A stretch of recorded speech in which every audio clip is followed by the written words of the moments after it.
거친 바다는 예수님의 신성을 드러내는 사건을 겪으며 육지에 도착을 합니다. 1절, 예수님께서 바다 건너편 그라사인의 지방에 도착을 합니다. 2절, 배에서 나오자마자 더러운 귀신이 들린 사람이 무덤 사이에서 나와 예수를 만나게 됩니다. 그의 행색이 어떠했는지는 기록하지 않아도 알 수가 있을 것 같습니다. 3절, 그 사람은 무덤 사이에서 살았고 그를 쇠사슬로 묶으려고 여러 번 시도했지만 묶을 수가 없는 지경이라고 말하고 있습니다. 4절, 그가 고랑과 쇠사슬에 매였어도 쇠사슬을 끊고 고랑을 깨뜨렸기 때문인데 아무도 그를 제어할 힘이 없었다고 기록하고 있습니다. 5절, 밤낮 무덤 사이에서 산에서나 늘 소리 지르며 돌로 자기의 몸을 해치고 있었다라고 기록하고 있습니다. 이 사람이 정상적인 사람이라면 이미 병들었거나 죽었어야 맞지만 그렇지 않습니다. 새 사슬을 끊을 만큼 힘이 세고 기운이 넘친 것 같습니다. 사람들은 이런 사람이 있다는 것 자체가 신기할 수밖에 없고 귀신에 들렸다라고 생각했던 것입니다. 자기 몸을 이렇게 해치면 당연히 병들어서 죽어야죠. 그런데 병들어 죽지 않고 오히려 기운이 넘치고 있죠. 새 사슬을 끊을 만큼. 그러니까 귀신에 들렸다, 바알세불에 집혔다, 이렇게 생각하고 있는 거죠. 6절, 그가 멀리서 예수를 보고 달려와 절을 합니다. 귀신에 들린 사람이라고 믿고 있는 이 사람이 예수님께 절을 하는 것입니다. 7절, 큰 소리로 부르짖어 말을 합니다. 지극히 높으신 하나님의 아들 예수여, 나와 당신이 무슨 상관이 있나이까? 원하건대 하나님 앞에 맹세하고 나를 괴롭히지 마옵소서라고 말을 합니다. 이 귀신 들린 사람이 예수님의 하나님 아들됨 신성을 드러냅니다. 그리고 자신의 요구사항은 나를 괴롭히지 말라는 것입니다. 8절, 이렇게 말하는 이유는 예수님이 이미 그에게 더러운 귀신아 그 사람에게서 나오라 라고 명했기 때문입니다. 그 사람에게서 귀신은 나오라고 명했기 때문에 예수의 신성을 드러내 예수님의 사역을 방해하려고 하는 것입니다. 예수님은 제자들과 사람들을 가르치시고 그 이후 자신을 드러내려고 하시는데 먼저 드러내 회방을 하는 것입니다. 그러니까 생일날 깜짝 이렇게 선물을 이렇게 짠 보여주려고 하는데 아들놈이 미리 다 이렇게 막 말을 해버리는 거예요. 엄마가 생일 선물 이거 사놨어 이러면서 짠 보여주려고 하는데 밥을 다 먹고 나서 케이크를 앞에 두고 그리고 나서 보여주려고 하는데 이미 오자마자 이렇게 이거하고 똑같다는 거죠. 예수님이 분명히 예수님이 가르치시고 이렇게 충분히 가르치시고 난 이후에 예수 그리스도이심을 하나님의 아들 되심을 드러내시려고 예수님은 계획을 세우고 있는데 이 귀신은 예수님이다, 하나님의 아들이다 오자마자 예수님이 사역을 시작하자마자 이렇게 드러내서 회방을 놓으려고 하는 거죠. 아니 일찍 드러나면 좋은 거 아니냐. 이 사람들을 생각하셔야죠. 사람들. 지금 예수 그리스도 하나님의 아들이심을 받아들여야 될 이 유대인들, 이 사람들을 생각해야죠. 이 사람들에게 아무런 정보도 없는데 예수님의 말씀도 없는데 하나님의 아들이다 이렇게 부르니까 이분들은 다 어떻게 생각하냐면 어리둥절하게 되겠죠. 오히려 방해가 된다는 거죠. 그래서 하나님의 계획, 예수님의 계획이 있는데 지금 이 예수님의 계획을 방해하려고 하는 사람들이 있는 거죠. 이 귀신은 예수를 먼저 하나님의 아들로 얼른 드러내어서 회방을 하려고 한다. 지금 이렇게 보일 수 있는 거죠. 9절, 예수님은 귀신 들린 사람에게 이렇게 묻습니다. 내 이름이 무엇이냐? 그러자 내 이름은 군대인데 무리가 많다라고 답을 합니다. 10절, 귀신들은 자기를 그 지방에서 내보내지 마시기를 간구했다고 합니다. 그 사람에게 나와 다른 사람에게도 갈 수 있고 그 지방에 머물러 사람들을 두려움에 놓여 종으로 삼고 있었는데 그 자리에 계속 있고 싶어 하는 것입니다. 11절, 마침 거기 돼지의 큰 떼가 산 곁에서 먹고 있습니다. 그라사 지방의 사람들이 돼지를 키우고 있는 것입니다. 모세율법에 따라 돼지는 먹지 않으니 돼지 키우는 것이 죄를 짓는 것이 아니냐라고 말할 수 있겠지만 그런 언급은 아닌 것 같습니다. 12절 귀신은 예수님께 간구를 합니다. 그 사람에게서 나와 돼지에게로 들어가게 해달라고 합니다. 이 돼지들에게 들어가려는 의도는 뻔합니다. 귀신 들린 사람으로부터 나와 돼지떼가 죽도록 만들어 사람들이 예수를 따르지 못하도록 하려는 것입니다. 13절 예수님은 이것을 허락합니다. 더러운 귀신들이 나와서 돼지에게로 들어가자 거의 2,000마리 되는 떼가 바다를 향하여 비탈로 내리달아 바다에서 몰살을 합니다. 이 돼지떼가 몰살을 하도록 허락하는 이유는 뒤에 나옵니다.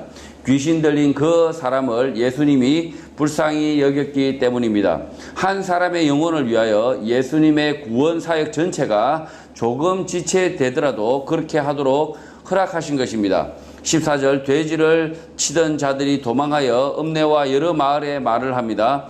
그러자 사람들이 어떻게 되었는지 보러 오게 됩니다. 15절 보러 왔더니 귀신 들렸던 자, 곧 군대 집힌 귀신 집혔던 자가 옷을 입고 정신이 온전하여 앉아 있는데 두려워했다고 합니다. 예수님이 좋아지는 것이 아니라 두려워졌다라고 기록하고 있는데 이것을 본 사람들은 훗날 예수가 바알세불에 집혔다라고 거짓말을 하며 예수를 미워하는 사람이 되기도 했던 것입니다. 16절 사람들이 몰려오자 귀신 들렸던 자가 온전하게 된 것과 돼지가 갑자기 2,000마리가 죽는 것을 본 자들이 그 사실을 전달합니다. 예수님은 돼지를 안 죽일 수 있지만 허락을 하시는데 그 이유는 그 지방 사람들에게 믿음을 주시려는 것입니다. 17절 그러나 안타깝게도 그들은 예수가 그 지방을 떠나기를 간구합니다. 귀신 들린 사람이 낫는 상황임에도 불구하고 돼지떼가 죽는 것으로 인하여 떠나가기를 원하는 것입니다. 돼지떼가 죽지 않도록 할 수 있으셨지만 예수님은 그렇게 하지 않으신 것입니다. 그들을 시험한 것입니다. 18절 예수님이 배에 오르실 때에 귀신 들리던 사람이 함께 있기를 간구합니다. 19절 예수님은 허락하지 않습니다. 그리고 집에 돌아가 주께서 내게 어떻게 큰 일을 행하사 너를 불쌍히 여기신 것을 내 가족에게 알리라 라고 말합니다. 귀신 들린 사람을 곁에 두지 않는 이유는 귀신을 내쫓는 것이 예수님의 사역이 아니라 사람들을 불쌍히 여기신다, 구원 얻기를 원하신다는 것입니다. 이 사실을 가족에게 전하라는 것입니다. 20절 그는 가서 예수님께서 어떻게 큰 일을 행하셨는지 대가볼리에 가서 전파를 하니 모든 사람이 놀랍게 여겼다고 합니다. 그라사 지방에 귀신 들린 사람을 고치시는 예수님은 여전히 귀신을 내쫓는 일에 열중하지 않습니다. 귀신을 내쫓는데 깔끔하게 귀신만을 내쫓으면 되는데 그렇게 하지 않고 그가 낫자마자 돼지 2,000마리가 바다로 내달려 그렇게 죽어버려서 오히려 원망을 초래하는 것입니다. 그라사 귀신 들린 사람이 나음을 입은 것을 보면서 이렇게 사람들이 박수를 친 것이 아니라 오히려 원망을 한 것입니다. 이렇게 하시는 이유는 예수님의 사역 목적이 귀신을 내쫓는 것이 아니라 영혼을 구원하시는 것, 예수 그리스도를 사람들이 믿게 하려는 것입니다. 오늘 한국 교회 안을 살펴보면 귀신을 내쫓는다는 사람들이 많습니다. 귀신이 쫓긴다, 물러간다라고 확신을 하는 분들은 정신이 온전하지 못한 사람을 앉혀두고 귀신을 쫓는 기도를 하기도 합니다. 다 소용없는 짓입니다. 이 그라사 사람에게 들어온 귀신보다 더 무서운 것이 불신앙의 귀신이기 때문입니다. 질병의 고통보다 더 무서운 것이 예수를 그리스도로 알지 못하는 것입니다. 한국 교회는 반성해야 합니다. 하찮은 귀신을 내쫓고 병을 고치는 것이 뭐가 그렇게 대단하다고 난리법석을 하지만 쓸데없는 일이고 예수 그리스도의 말씀을 진심으로 받고 따르는 그 일을 먼저 해야 하는 것입니다. 귀신이 떠나고 병이 나아도 그 육체는 언젠가 다시 죽습니다. 그러니 예수 그리스도의 말씀, 진리의 말씀을 붙잡아야 하는 것입니다. 돼지떼들이 죽도록 하는 것은 이 그라사 귀신 들린 사람이 나음을 입도록 하신 예수, 그분이 예수 그리스도라는 사실을 믿을지 말지 시험을 하신 것입니다. 예수 그리스도의 말씀이 아닌 돼지떼의 마음을 쓰이는 사람은 돼지떼 마냥 무가차게 죽을 수밖에 없는 것입니다. 지금 예수님께서 그라사 지방에서 이 귀신 들린 한 사람을 고치시면서 이 돼지떼가 죽는 일이 동시에 발생하도록 허락하십니다. 사람들은 이 돼지떼에 온통 관심이 쏠려서 그 그라사에 귀신 들린 사람을 낫게 하신 예수님, 그리고 예수님께서 하신 말씀들 싹 다 잊어버립니다. 예수님이 이 귀신만 고치는 것이 아니라 말씀을 전하고 계시는데 이 말씀을 싹 다 잊어버리고 이 돼지떼에 무참하게 죽는 모습만을 기억하고 있다는 거죠. 자, 우리가 이렇게 돼지떼처럼 죽을 수밖에 없다는 사실을 예수 그리스도의 말씀을 우리가 경청하지 않으면, 말씀을 믿지 않으면, 우리의 눈이 여전히 귀신 들린 것을 낫는 것에만 관심을 가진다면, 우리가 병 고치는 것에 관심을 가진다면, 우리가 먹고 사는 것에만 관심을 가진다면 이 돼지떼들과 같이 그 비참하게 죽을 수밖에 없다는 이 사실을 예수님은 지금 말씀하고 있는 겁니다. 그러니 이 돼지떼가 이렇게 돼지떼를 키우는 것은 유대 지방에서 율법에 허락하지 않는 죄고 이 사람들은 죄인들이고 이런 설명이 다 필요 없다는 거죠, 사실은. 오히려 예수 그리스도만이 진리고 예수 그리스도의 지금 이 하신 말씀이 더 중요하다, 이 사실을 잊으면 안 된다는 거죠. 그래서 예수님은 지금 이 그라사 이 귀신 들린 이 사람에게도 가서 이렇게 막 떠들지 말라, 심지어 내 곁에 있지 말라 라고 이야기하시죠. 왜 그렇게 하시겠어요? 이 사람과 왜 거리를 두겠습니까? 예수님은요, 이 병 고치는 것에 대해서, 몸이 다시 사는 것에 대해서 관심이 없으세요. 예수님의 사역은 그 사역이 아니라는 거죠. 지금 한국 교회가 자꾸 병 고치고 몸이 낫고 육체가 살고 뭐합니까? 그렇게 해서 진리가 없고 말씀이 없는데 그렇게 천년만년 살았는데 뭐하냐고요, 도대체가. 우리가 진리대로 살지 않으면 그 영혼이 죽었다면 천년을 우리의 몸이 산들 뭐하냐고요. 아무 소용이 없다는 거죠.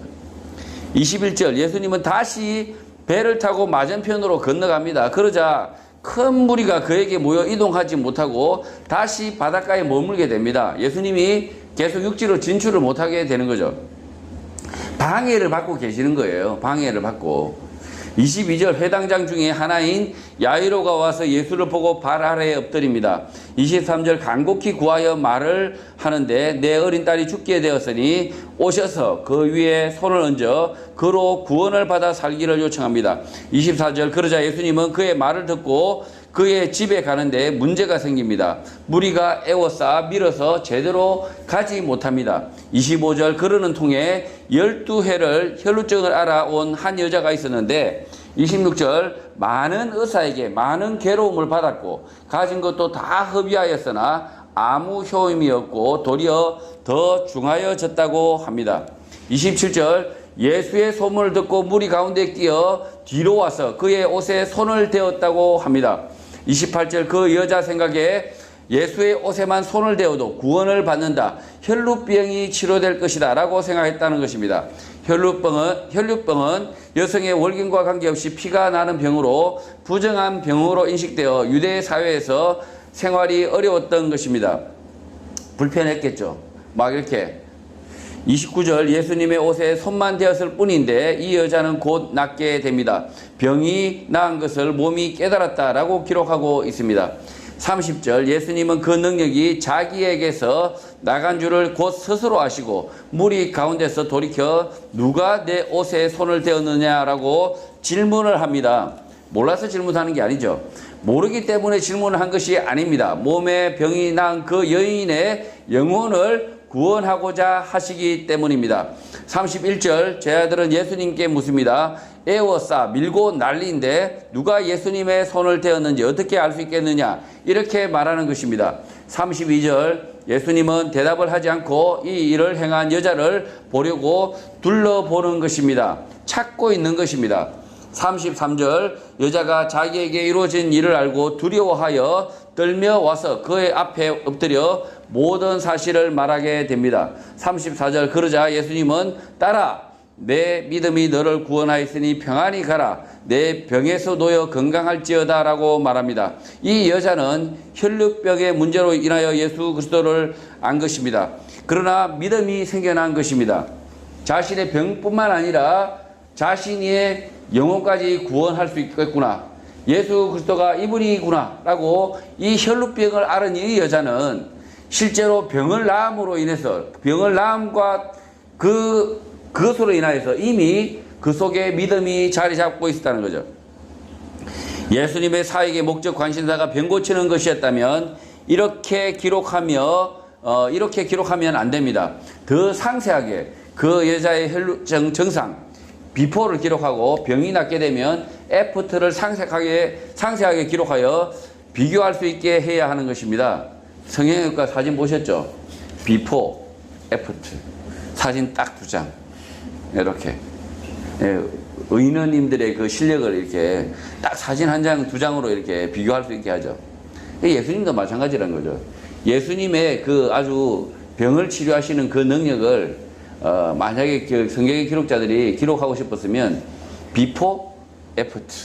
그래서 이 여자가 참 아프기 전, 그러니까 치료받기 전 막 얼굴 많이 상sem해서 이러고 있는 모습 사진 찍고, 그 다음에 이분이 낫자마자 야 이렇게 하는 모습을 이렇게 찍어서 이렇게 사진을 찍듯이 기록을 해서 우리가 기록을 남겨놔야 예수님이 참 이렇게 병을 잘 치료하시는 분이구나 이렇게 알 텐데, 대대적으로 홍보를 할 텐데, 네? 이런 사진이 있어야, 이런 기록이 있어야 대대적으로 홍보할 텐데 이렇게 전혀 기록하지 않죠. 그러나 혈루증을 앓는 여자에 대한 기록은 그 여자가 믿음을 가졌다라는 것을 기록하고 시시하게 끝냅니다. 그러니 혈루증 고치는 기록, 병 낫는 기록이 아니라는 것입니다. 이 여인처럼 예수 그리스도를 통하여 구원을 얻을 것이다라는 믿음을 가져야 하는 것입니다. 35절 사람들에게 에워싸여 말하고 있는 통에 회당장의 집에서 사람이 옵니다. 그 사람은 회당장에게 당신의 딸은 죽었다. 예수를 수고롭게 모셔올 이유가 없다고 말을 전합니다. 36절 예수님은 그 하는 말을 곁에서 듣고 회당장에게 말을 합니다. 두려워하지 말고 믿기만 해라 라고 말씀을 하십니다. 이 회당장의 두려움은 무엇입니까? 자기 딸아이가 이미 죽었다는데 무슨 두려움이 있을까요? 불신앙입니다. 불신앙. 예수 그리스도를 믿지 않으려는 불신앙, 두려움인 것입니다. 그가 죽었다는 말을 듣고 예수를 에워싸고 있는 사람들을 원망하고 예수를 원망한다면 불신앙, 두려움으로 빠지는 것입니다. 그렇게 하지 말라는 것입니다. 이 회당장 야이로에게 낙담하지 마라. 불신앙에 빠지지 말라. 이미 딸아이가 죽었다는 소식을 들었는데도 그렇게 말씀하고 있는 겁니다. 우리는 우리의 질병과 죽음 앞에서 두려움을 가집니다. 낙담을 합니다. 불신앙을 가지려고 합니다. 그렇게 살지 마시길 바랍니다. 신앙을 가지시길 바랍니다. 믿음을 가지고 사시길 바랍니다. 예수 그리스도가 우리의 구원자 되신다는 믿음을 가지시길 바랍니다. 내 자식이 죽었다. 내 어머니가 죽었다. 이런 죽음 가운데서도 우리가 낙담하지 말고 믿음을 가져라 라고 예수님이 이렇게 말씀하고 계시는 겁니다. 37절 예수님은 베드로와 야고보와 요한 외에 아무도 따라옴을 허락하지 않습니다. 심지어 회당장도 데려가지 않습니다. 믿음을 가지고 기다리라고 말씀하신 듯 합니다. 38절 예수님의 제자 3명은 회당장의 집에 함께 들어가니 떠드는 것과 사람들이 울며 심히 통곡함을 보게 됩니다. 39절 들어가서 그들에게 말을 하는데 너희가 어찌하여 떠들며 우느냐? 이 아이가 죽은 것이 아니라 잔다라고 말씀을 하십니다. 진짜 자고 있는 것일까요? 네. 어떤 사람은 이거 자는 것이다 진짜 이렇게 말하고 있는데, 자 회당장에게 찾아온 사람들은 분명히 심장이 멎었고 이미 죽었다라고 말을 하고 있는 거예요. 그런데 예수님이 이렇게 잔다라고 말씀하시는 것은 무엇이냐? 예수 그리스도가 이 아이의 생명에 대한 것도 예수 그리스도의 손에 있다라는 사실을 예수님께서 말씀하시는 거예요. 실제로 40절 마가복음의 저자는 그들이 비웃더라라고 기록하고 있습니다. 믿음이라고는 손톱만큼도 없는 사람들입니다.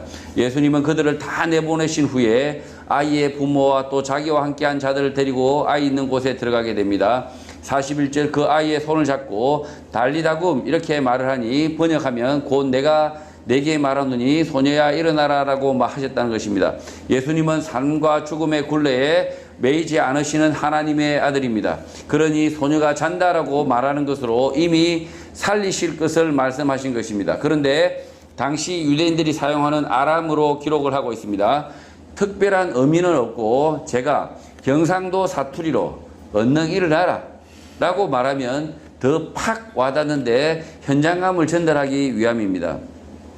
달리다굼 소녀야 일어나라 라는 말씀은 진짜 예수님이 소녀를 살리셨다 이렇게 일어나게 했다는 사실을 말하고 싶어하는 것입니다.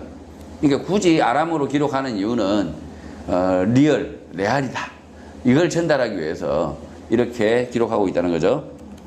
42절 소녀가 일어나서 걷게 되는데 나이가 12살입니다. 사람들은 곧 크게 놀라고 놀랐다고 기록하고 있습니다. 잠시 기절했다 일어난 것이 아니라 숨이 끊어졌다가 다시 살아난 것이라 놀라는 것입니다. 43절 예수님은 이 일을 아무도 알지 못하게 하라고 그들을 많이 경계하시고 소녀에게 먹을 것을 주라라고 말씀을 하십니다. 소녀가 죽은 지 오래되었다는 사실을 말하고 있는 것입니다. 예수님의 사역의 목적은 여전히 사람의 목숨을 살리는 것에 있지 않습니다. 또 귀신 쫓는 데도 있지 않고 병을 낫게 하는 데도 있지 않습니다. 예수님은 그저 불쌍히 여겨 귀신도 내쫓고 혈루병도 고쳤고 죽은 딸도 살리신 것입니다. 귀신도 내쫓고 병 고치고 죽은 사람을 살려 교회 안에서 장사를 하려는 사람이 있습니다. 마귀들입니다. 귀신 쫓고 병 고치고 죽은 사람이 살아나는 것, 그것이 목적이 된 교회는 망해야 하는 것입니다. 주님의 말씀에 대한 무지가 차고 넘치는 것입니다. 왜 예수님은 회당장 야이로의 딸이 죽었는데 다시 살린 것을 대대적으로 홍보를 하지 않으시고 아무에게도 알지 못하게 하라고 했겠습니까? 예수 그리스도의 오심은 하찮은 귀신 쫓는 것, 몸에 질병 낫는 것, 심지어 육체에 다시 살아남에 있는 것이 아니라 성도가 진리를 알고 구원 얻게 하시려는 것입니다. 성도 여러분, 우리는 예수 그리스도가 하나님의 아들 되심을 믿고 그의 말씀만을 쫓아야 합니다. 귀신 내쫓고 병 고치고 다시 살아나는 것에 관심을 버려야 합니다. 예수 그리스도의 말씀만이 진리로 알고 그의 말씀만을 읽고 묵상하고 그 말씀대로 살 때 하나님의 나라, 영생, 구원을 맛보는 성도가 되시기를 주님의 이름으로 축복합니다.